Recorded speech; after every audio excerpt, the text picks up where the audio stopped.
Hey, it's Rebecca, and you are listening to Resilient by Design. Today, I interview Brandi Bernoskie. She is the owner of AIM and Alchemy, and it is a company that does digital strategy, web development, technology, all the things. Brandi's a digital strategist, and I know at first when I saw that, I was like, what does that mean, really? Basically, she is a website developer, and then she's actually the founder of an incredible company called Alchemy and AIM and North Star Sites. She helps entrepreneurs and business owners elevate their online presence through their websites. Hello, designers. She helps them to enhance their digital experience too, right? So it's not just about having a website, it's the experience that your clients have when they use it. And she talks a lot about embracing your authentic online self, which I think is really so key, especially in this day and age where we're saying goodbye to the days of the super corporate speak and websites that look a certain way. It's really about being yourself. And so I really think she comes at web development with a different perspective. Our conversation today kind of goes all over the gamut, as they typically do here on Resilient by Design. And stay listening towards the end where she talks about this idea of the fifth, what did she call it again? Oh my God. It's like, the fifth dimension. The fifth dimension. It's really cool. Anyhow, I hope she gives you some food for thought. It certainly has made me ready to tackle the big overhaul of my website with some really great tips and thoughts. Here you go. All right. I'm Rebecca Hay, and I've built a successful interior design business by trial and error, podcasts, online courses, and so many freaking books. Over the last decade, I've grown from an insecure student to having false starts to careers, and now I'm finally in the place where I want to be. Throughout my journey, it's been pretty obvious that I'm passionate about business and helping other entrepreneurs do the same. Each week, I'll share tangible takeaways from my own experience and the experiences of other badass women to help you build your confidence and change your business. Are you as tired as I am working in a bubble? I mean, shoot. It's time to maybe socially distance with other people. That is why I love coming to the Collective Workspace. If you are someone who is looking for a little bit of stimulation, a lot of beauty, the Collective Workspace is a really great place to go. It is a co-working space for designers, architects, and builders in Toronto, and they're opening a second location this spring. They have flex workspace and offices starting at $120 a month. There's boardrooms, a podcast booth, which is where I am right now, concierge, storage, and a trade-only design library. You can find out more, or if you want to book a tour, go to thecollectiveto.com. Okay, we're here. We're live. I'm here with Brandi. Can you tell us a little bit about yourself? Oh yeah, wait a second. Welcome. Thank you. I'm like, let's talk. I want to talk all about websites and online. But yes, welcome to the podcast. Well, thank you. I sometimes forget, like I'll text people and forget to say, hey, I'll just go into my thing. So I feel it. Yeah. So my name is Brandi.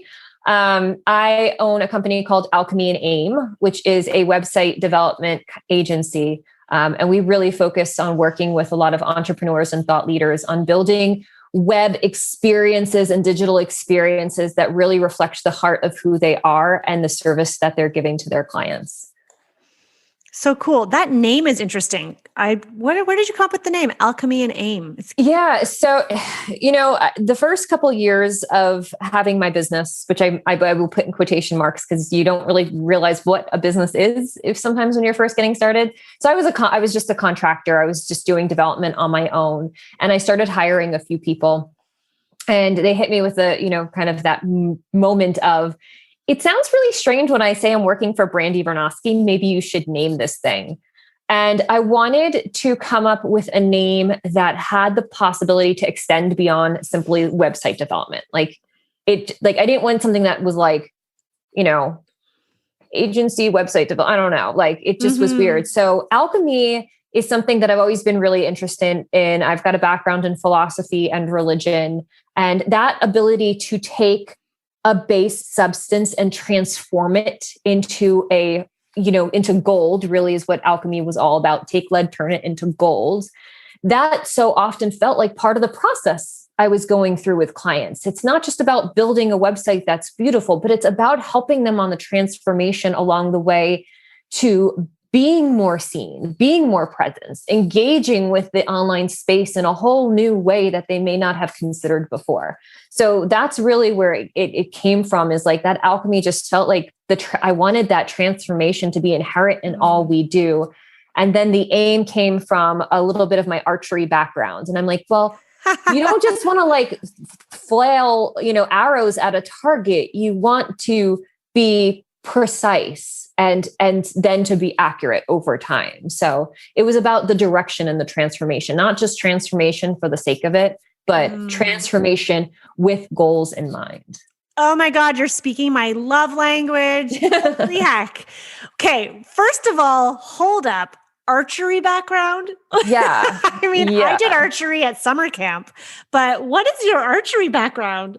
So I picked it up actually in my 30s. I had left grad school and finally had time and money, which, grad students are in short supply of, and started actually like learning archery down in Virginia and Maryland, and was very fortunate to be connected with some great traditional recurve shooters, really got involved there, shot in some competitions, but started teaching as well. So there was a adult sleepaway camp called Soul Camp, and I got to be the archery instructor there. And it's still something that I very much love and miss. And I don't have the opportunity to do it as much as I would love to be able to do it. But it's something that has very much shaped me and my philosophy of like how I approach things. Oh my God, I love that. I mean, I can see how that's not an easy hobby to like, unless you have in your backyard. Mm-hmm. You have to be careful where you're aiming those bows. You better be pretty good, so you don't go into the neighbor's yard. Yep, that's exactly, or into the neighbor's pet, particularly. You want to be extra careful that everyone is very safe. Oh my God, that's so funny. Okay, and you didn't mention it, but I read that you have a background in theater, which I find fascinating because I have a background in theater, and my dream was to do musical theater on like Broadway. I didn't get nearly close to it, but I did pursue acting for many years. I know it's like completely irrelevant to the podcast, but I'm super curious. I will tell you, it's funny because I don't think the theater is irrelevant to business or podcasts. Like, same thing. I started out in doing musical theater, Shakespeare plays. I did operas in high school as well. Went to NYU to study theater. Particularly, I was a little less focused on musicals because I was somehow convinced myself I couldn't dance. So me too. That's not true. Me too. But yeah, like totally. I wanted to go to a triple threat program. I'm like, well, I can't get in. I can't dance. Yeah. And then I didn't even try. That was the old Rebecca. Exactly. But I learned a lot about marketing from theater, about like how to have a conversation with someone and watch for their response and like adapt my response, to their response. Like there's really a lot. And I think there's a lot to be said when you're in theater for understanding different perspectives and for understanding, even from a, kind of a larger technical perspective of all of the different pieces and roles that have to exist in order for a successful production. And it's the same is true of building a website, like you have to have all these different roles and pieces. And it's not like a stagehand is less important than the director. Like if you have no one working on a set for you, do you have is that going to be a successful show? Maybe not, Mm-hmm. So. Yeah. Oh, so interesting. Okay. So websites, this is so good because it's so interesting. The universe, I tell you, the universe like puts people in front of me when I'm like needing it most, because right now my rock that I just set for Q2 is I need to redo my website. And I started talking to people and I love hearing what you say and I know a lot of designers will really enjoy learning from you today because a lot of designers tend to neglect their online presence or their online website. I actually just recorded a podcast episode where I talk about the importance of online presence, but and I don't go into detail on websites because that's not my forte. But I think it's so interesting because as I talk to different web developers and such, I keep asking, well, there's so much more than just the pretty. Yes. And so, and to me, and I see that as a business owner, the value in the service that I offer as a designer, it's so much more than just making a pretty space. It's the experience, it's who we are to our core values, and making that come across in everything we do. Can you talk more to that? Like more about the idea of like building the right website to your business, right? Like how do you, it's not just a pretty copycat of someone else's pretty website that you saw. No, and it can't be. It can't be for a few reasons. One is because the website has to serve your business. So I make sure that we take time with clients to understand like what their business needs are, because no two businesses are the same. Even if the two people are both interior designers, they may have slightly different offerings, different approaches, different sets of clientele. And that means that they need to provide different sorts of tools and resources online for people, whether that's the portfolio or a PDF download or a contact form or a questionnaire. So really taking the time to understand the business is absolutely core. But then the other piece of this is really taking the time to understand the entrepreneur, because no two people are the same. And we sometimes tell ourselves the lie that the way other people have done it is the way we have to do it. And that's not true. Like we can do things in our own way. And that's, like if you hated Twitter, like if you passionately hate Twitter, don't do Twitter. Like you're never going to be happy with it. You're always going to resent it. You do need to know where your core audience is, and you need to be on platforms that are places that the core audience goes so you can connect with them. But certainly if there's if someone's had success on TikTok, doesn't mean that you have to get on TikTok. Like there are other ways to do things in ways that are, that align with your energy and with the gifts that you have to give to the world. Really. Yes, so true. So many designers I know are hard on themselves because they say, I can't figure out Instagram. Oh, it feels like so much work. And like, I see what you do, Rebecca, and I don't know how you do it. Like, I just can't put myself out there. And I always say, like, you don't have to. Just because I do it doesn't mean you have to. Like, think about where you want to meet your clients where they are. They may not even be on Instagram. Yeah. I don't know. Yeah. What would you say is the biggest misconception about having a website? Oh, that you build it and you're finished. That's always the biggest one. People think like, oh, I just built my website, I'm done. And that's not the case. You need to be, first of all, in the interior design industry, you need to be adding some new projects. Like people are looking for that. And I think it's really important for I found this to be true for graphic designers too.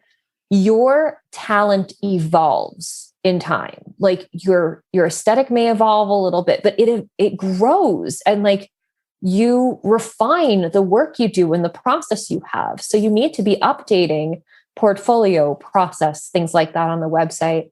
And then the other piece of it is, when there are big world shifts, the way that there have been in, the last year, when everyone suddenly had to not see each other in person anymore and, just have lots of virtual meetings.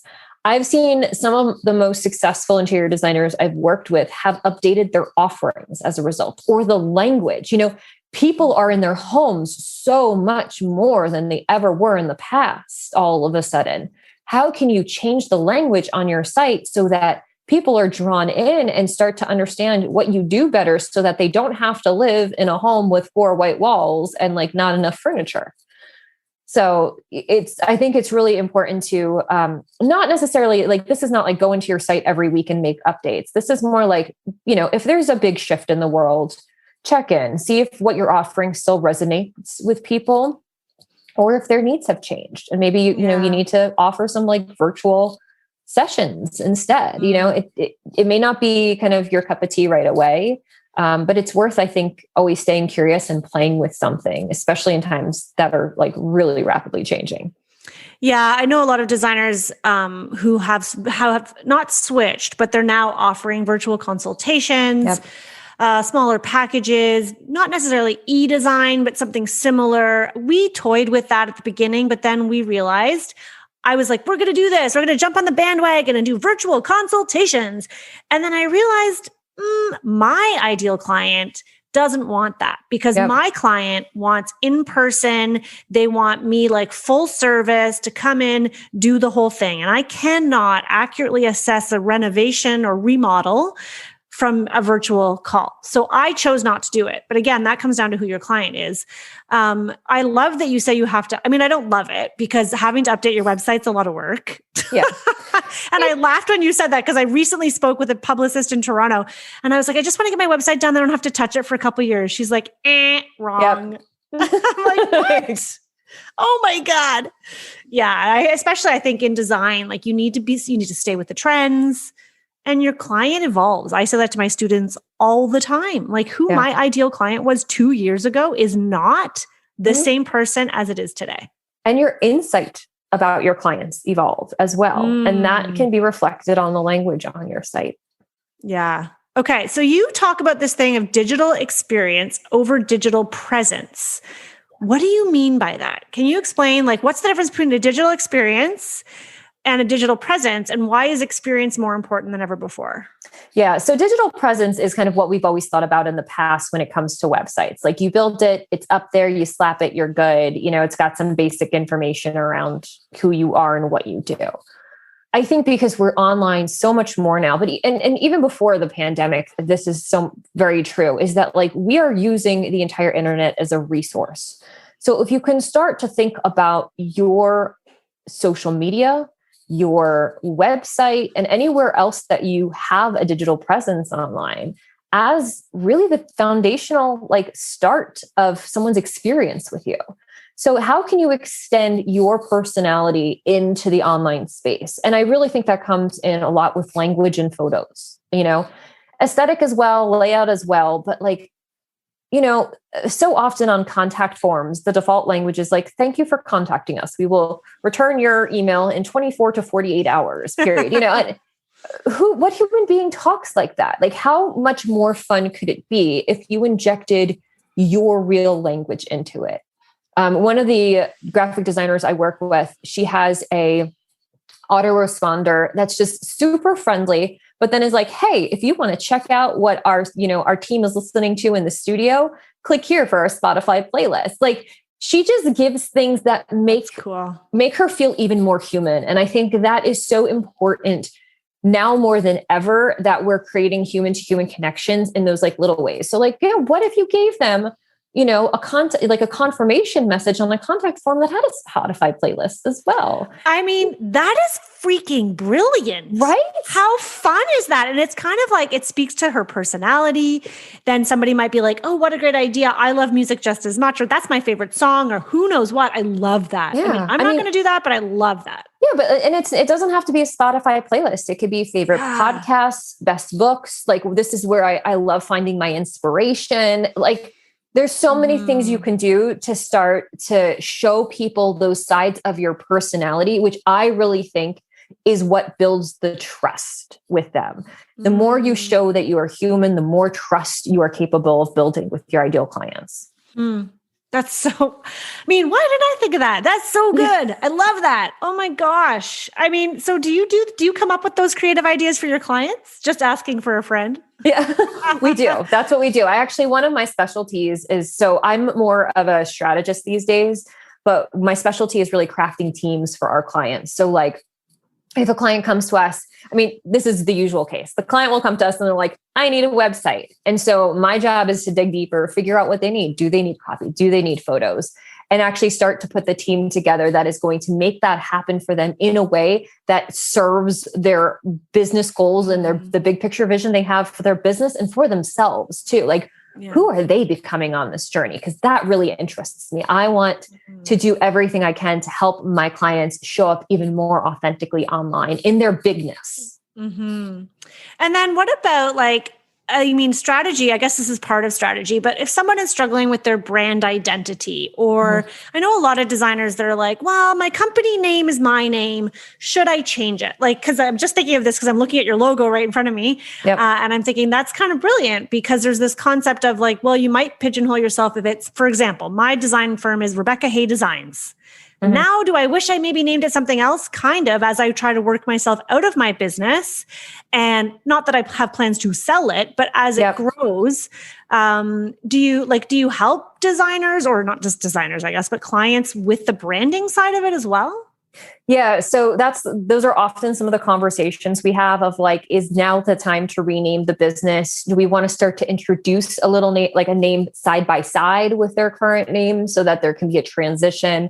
So those are conversations we have. And we also look at what that looks like, visually as well. Yeah. Ooh, yes. Oh my God.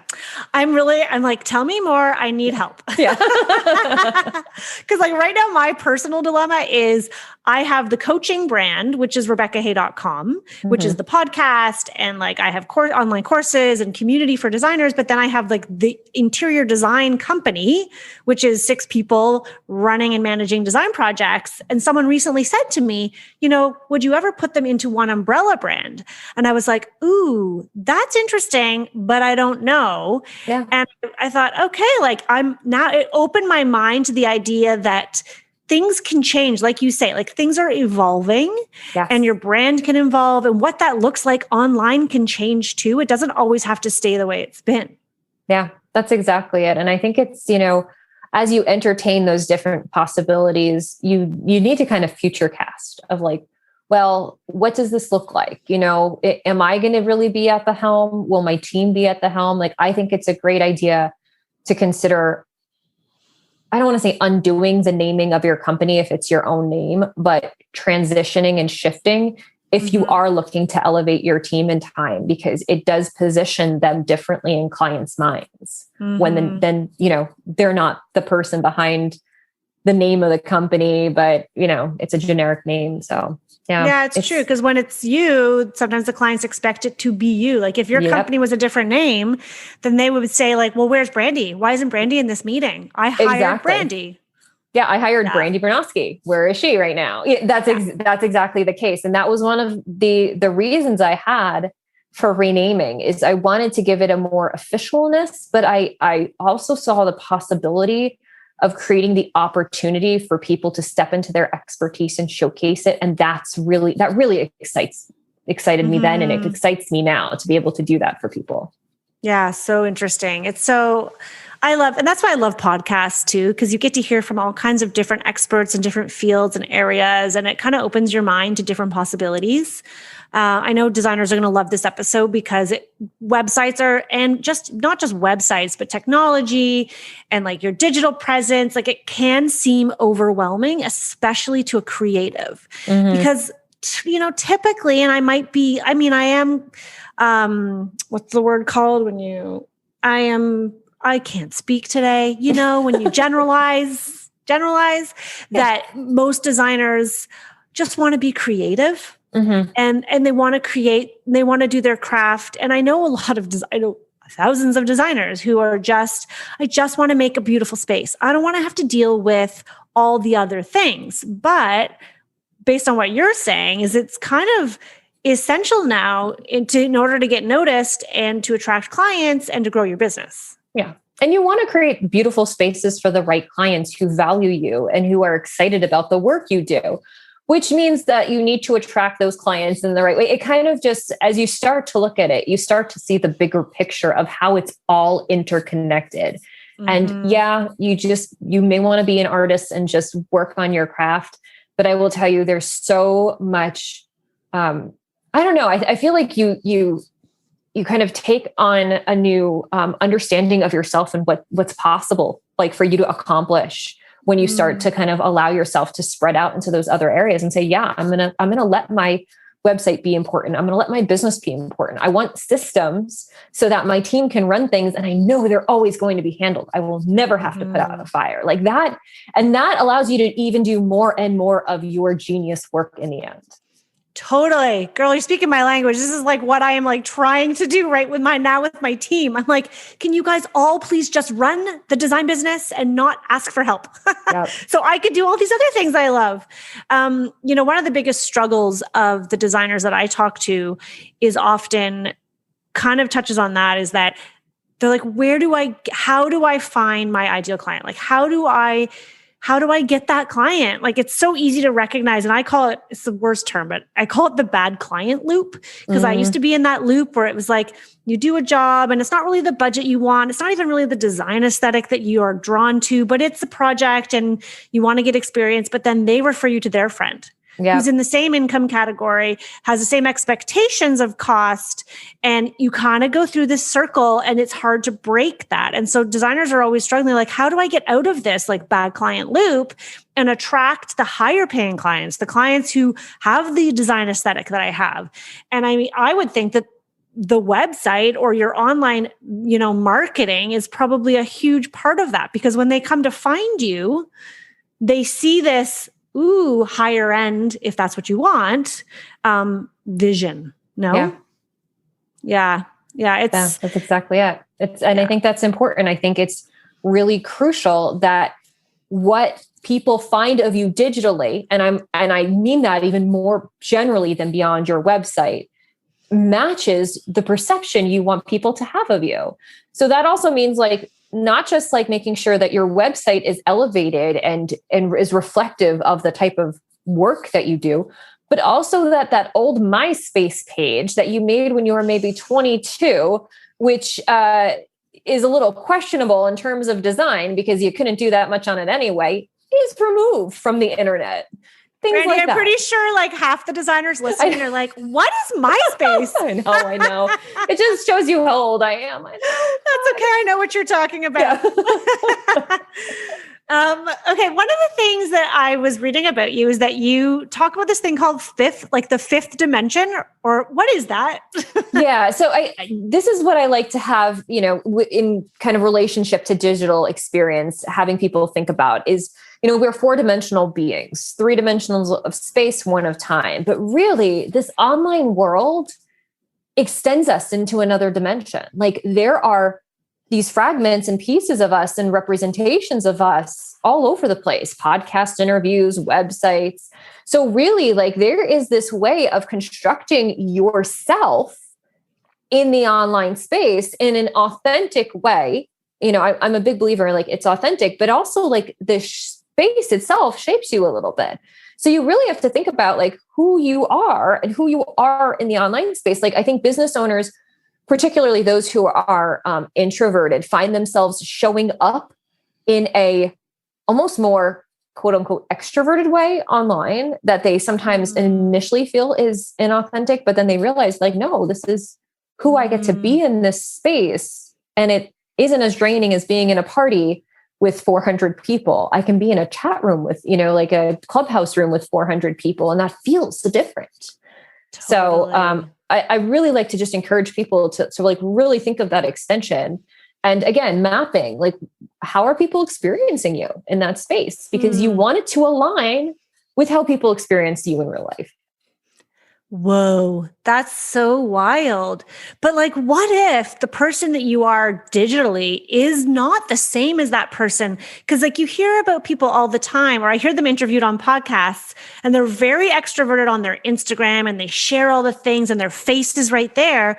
And then they're interviewed on the podcast and they're quite shy. And they don't really want to deal, or in person, and they're much more reserved. Like, how do you reconcile these two potentially opposite characteristics?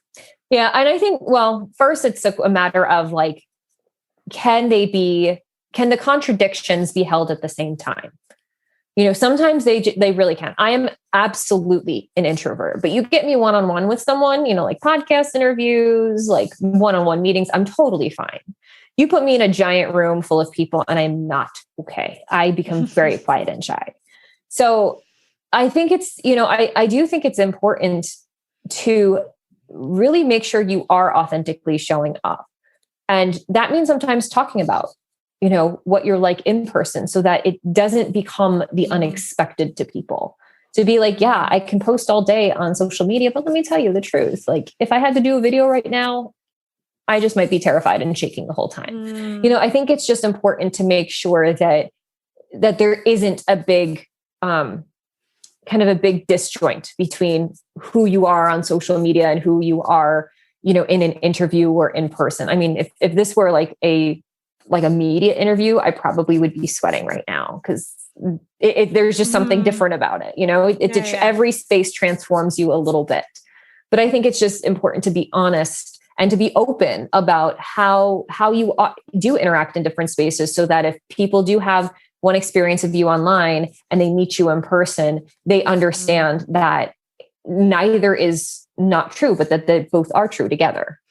What would you say? Because I think that's really interesting. I certainly meet people in person and who follow me online, and they're like, oh my God, you're just as I expected you would be, which I actually like to hear, because what it does for me, and I share this with the design community all the time, is it builds trust with that client before I've even stepped in the door. So the best thing to do is to show up at a client consultation for a design project, and they give me a hug pre-pandemic. They give me a hug and they're like, oh my gosh, I feel like I know you. It takes the pressure off me in person, because I sometimes in person, it's more draining. Like you say, like I'm one of those people, like I'm good in person, but it drains my energies a lot more than being on social and sticking my face on Instagram. Like that's no big deal for me.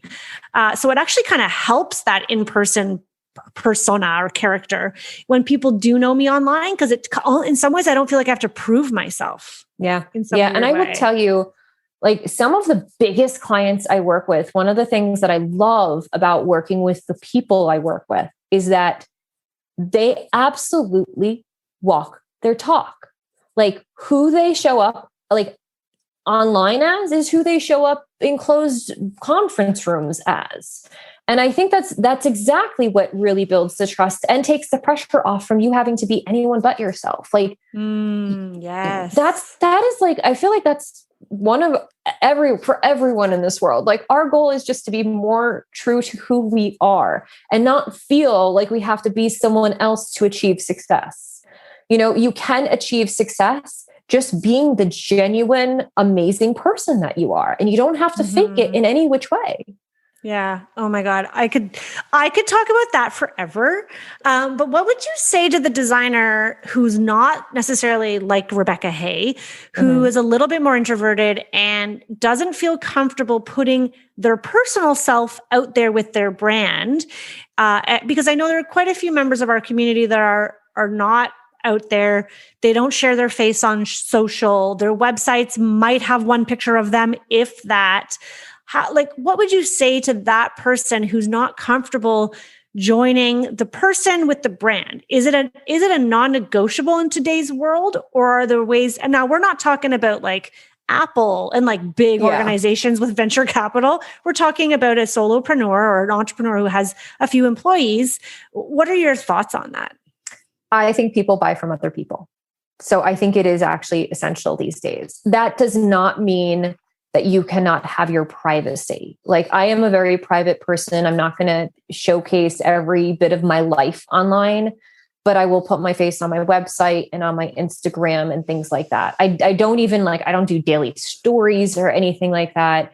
My business is built on relationships and referrals. So I do a lot of like back of house kind of like, not even offline, but maybe like off social media networking with people. And I think you have to be willing to be out there, but know that it doesn't mean that you have to give up some of the privacy that you may need to have. But you've got to put your face out there, because people are working with you. They want to get to know you. Like that's part of the whole kind of package. It's like, people buy from Magnolia because Joanna Gaines is behind it, like they know her. Like it's just part of the way that people learn to trust brands. Like even these days, when I shop for like technology and software, I'm looking at the about page. I'm like, who is the team?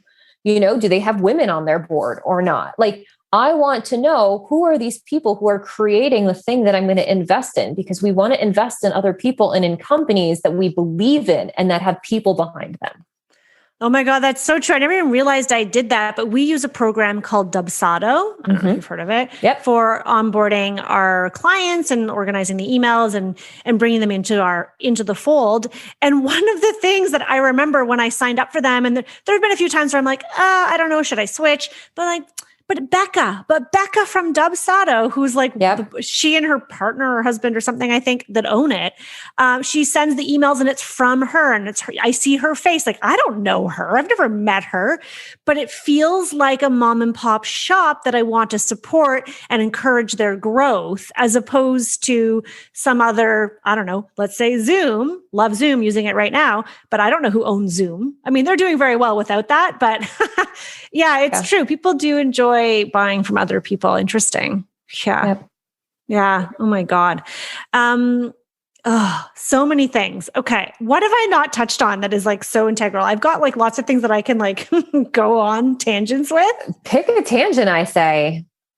I mean, what do you think is the number if a designer, because I'm speaking about designers because that's my audience, designer, decorator, stager, creative entrepreneur, if they don't have a lot of money to invest in online presence, web development, like where do you think would be the first place to start? Squarespace. This is what I tell. I have a lot of people who come to me, like, especially like artists and same things, put up just a 1-page Squarespace site. Do not overthink it. Do not try to like overdo it. A lot of people, start their first website and they're like, well, but this company I admire, they have 17 pages. I need 17 pages too. No, you don't. You need one. You need one good one that has a picture of you on it, that has pictures of your space. You can always evolve that in time, but just keep it simple, keep it straightforward, and speak from your heart. Like that's really what I think is the most important. And then then when you're ready to start hiring experts to support you, you can do that. But if you try to jump into it already, like hiring all the experts and building all the expertise and things like that, you may not ever establish like your foundation. Like I don't want people investing in websites when they haven't even had a client yet.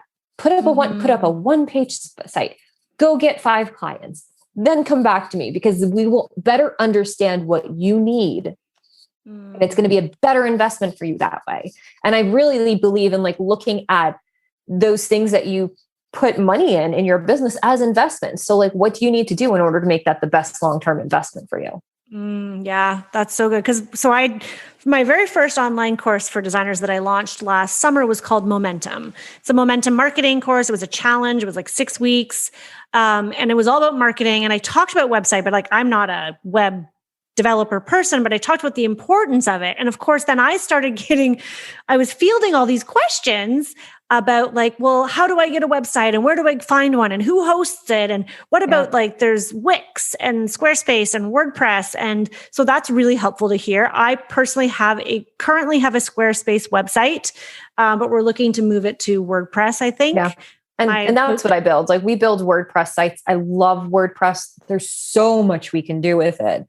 But I think as a initial solution for people, Squarespace is great. It takes care of the hosting. They've got some good themes. Like it's not hard to use.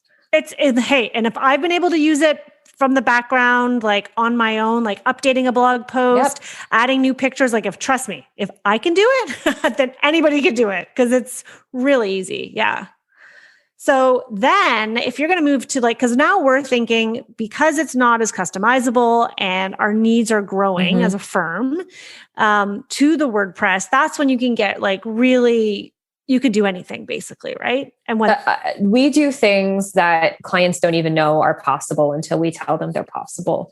So a lot of our time is spent working with our clients, helping create business solutions for them via their website. And that really excites me because again, the website should be a tool for your business's transformation and evolution, even beyond the front end of like clients hitting a contact form or clients hitting a purchase page or something. There's a lot that can be done on the back end to really give your business robust functionality it hasn't had before, or to integrate systems that have never been integrated before. It's wonderful. So I'm a big fan, like, as your business grows and you start to understand you have some of those needs, making the switch it's just it's pretty much like, I don't see any crazy limits on what we can do, minus that I still can't make the unicorn jump out of the screen and send a cupcake your way in person. Man. Wish I could, it hasn't worked yet. What would you say about a contact page? Because I'm just thinking back to what you said before about the auto response saying here's my Spotify playlist. Are people still doing that on their website? Fill out this form and we'll get in touch. What's the trend there? I think people absolutely still are. It's still the first point of contact a lot of my clients have with me, because I want them not to have to make a selection, but be guided to a selection after they have a phone call with me. So you can't always assume that everyone is going to be able to make a decision. And so having that contact form, maybe, different businesses are different. I think, for interior design, or really anyone in that general industry, it shouldn't just be a generic contact form. It shouldn't be name, email, subject, message. Give people more guidance even in the contact form. Ask them where they're located. Ask them what their budget is potentially. Ask them what kind of aesthetic they're interested in. The more you want to make it easy for them, but the getting a little few pieces of additional information may help you immediately decide if they could be a good fit or not. And that's a really, really nice thing when you can say oh, this person contacted me, but they're in I'm in California and they're in New York. I'm not, I don't do virtual. This is not going to work. And I can refer them to someone else. It kind of can cut down on that stuff. But I do think it's still important for most businesses to have a contact form. Just get rid of the generic one and do something that feels like you're actually asking them a few questions. Because again, that's part of how they experience you too. Yeah, we have one on our website. It's constantly, we're tweaking it. Yep. And we recently had to make a change because, of course, I copied this from somebody else's website and I saw it and I'm like, that's a good idea. If they're successful and they're using that, then I'll use it.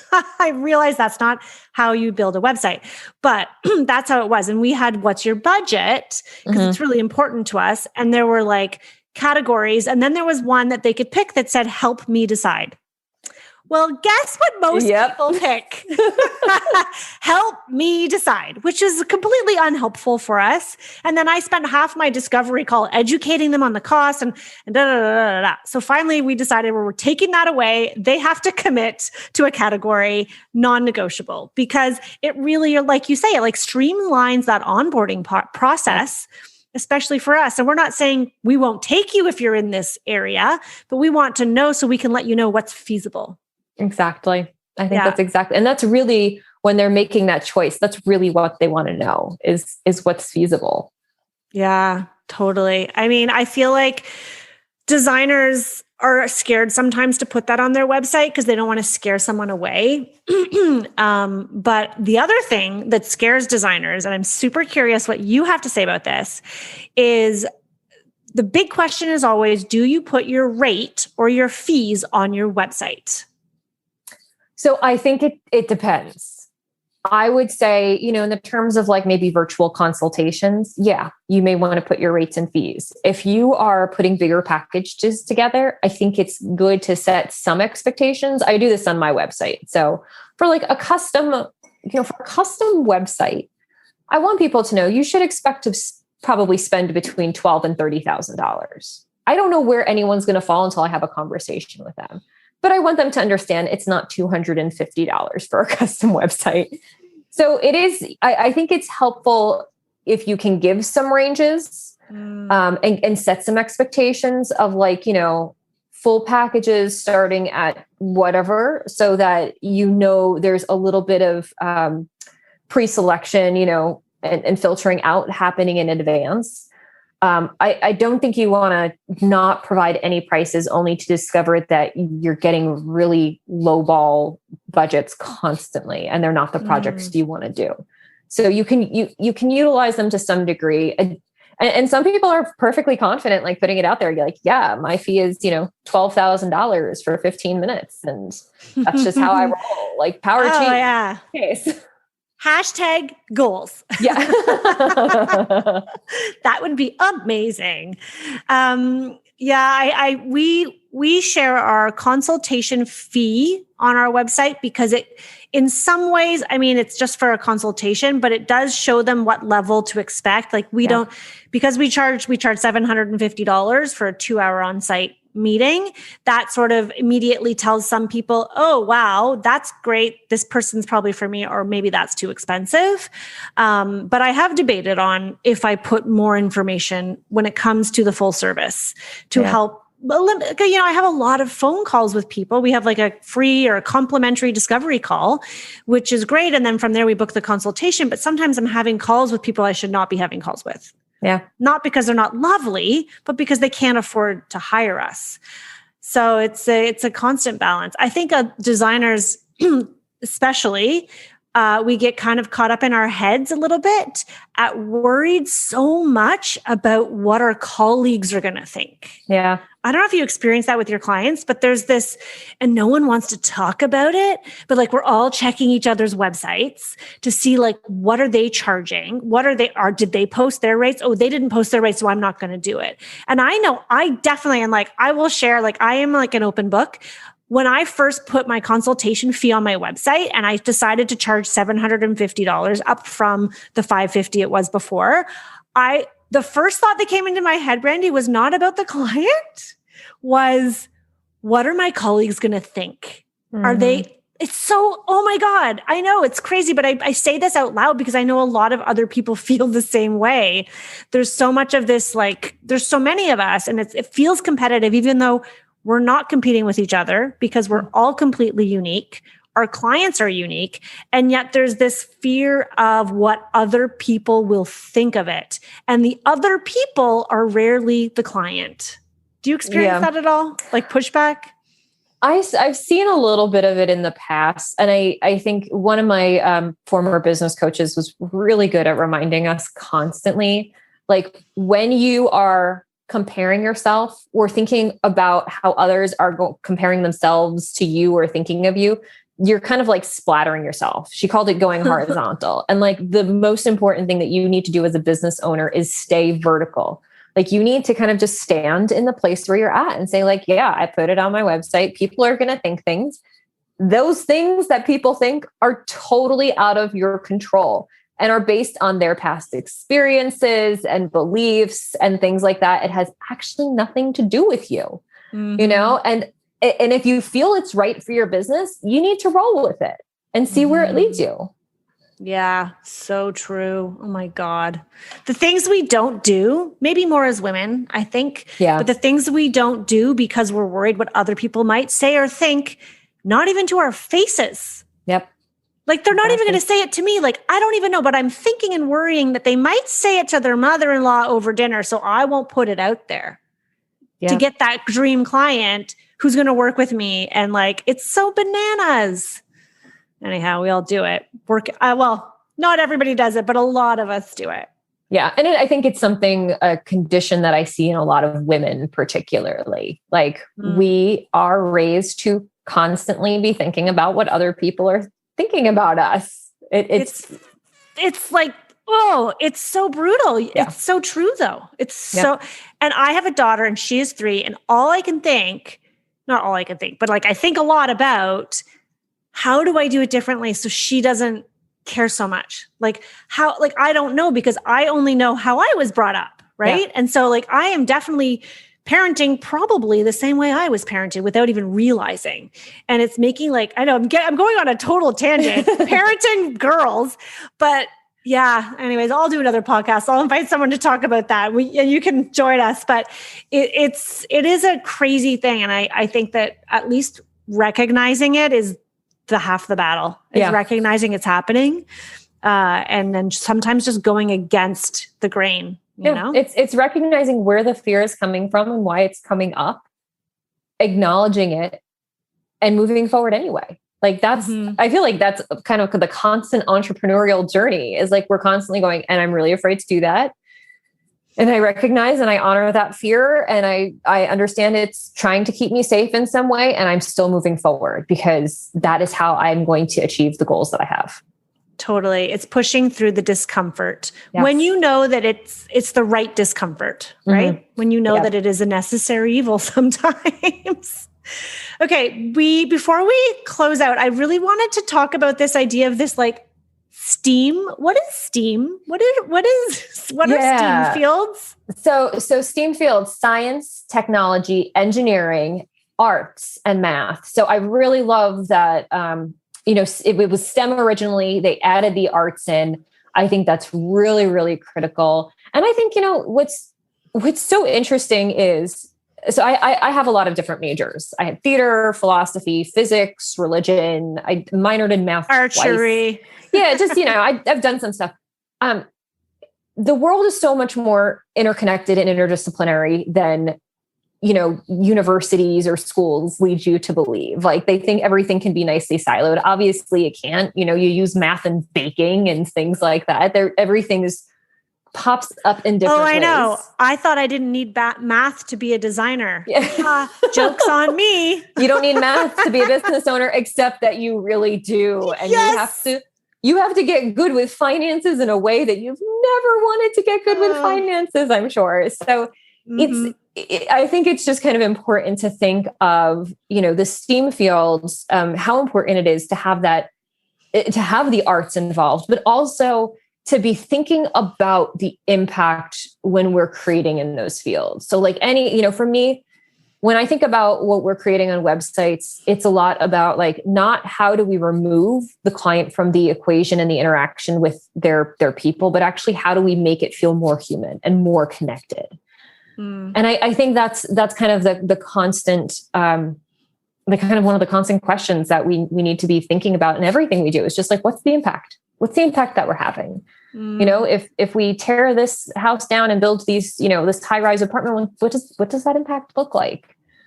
So it's just, it's kind of, having been in so many kind of STEAM fields, it's important to me that we understand how they're all connected, but then how also there's this bigger picture. It's not just STEAM. Like, you need a whole lot of letters and it becomes kind of crazy. I've never heard that term before. I do think it's like, basically it's interdisciplinary. Like, we're all of these fields, whether it's science or arts or math, like they are interconnected, whether we like it or not.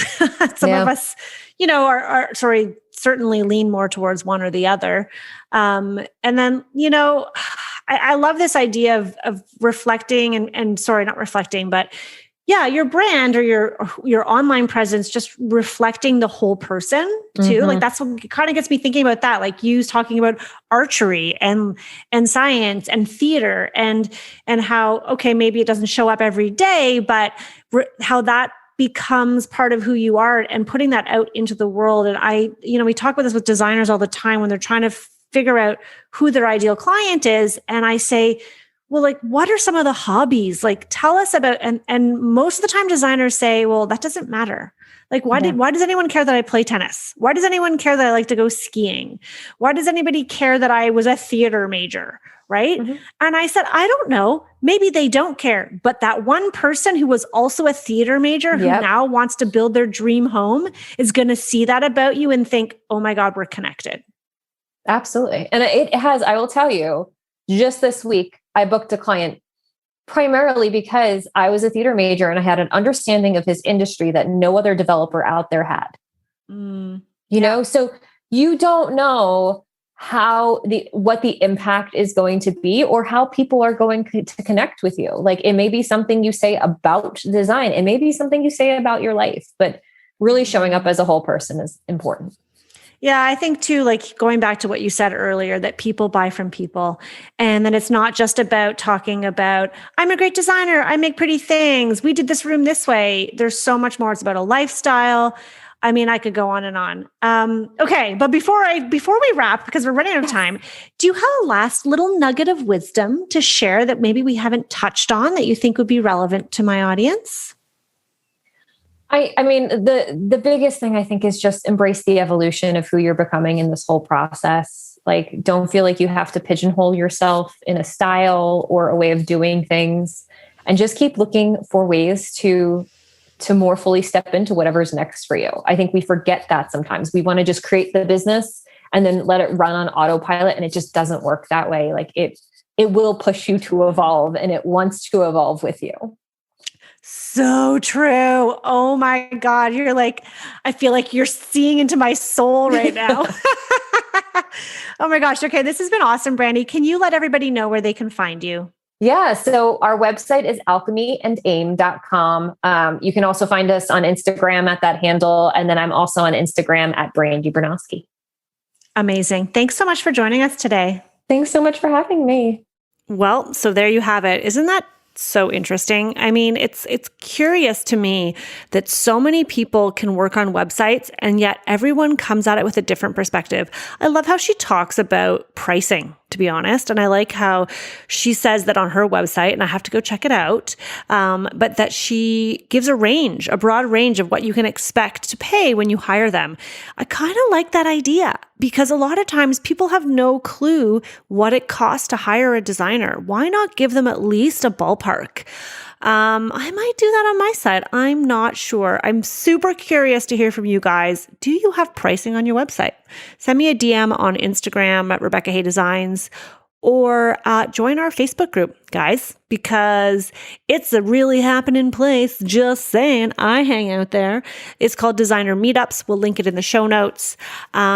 That's it. Hope you guys enjoyed this episode, and we'll see you soon.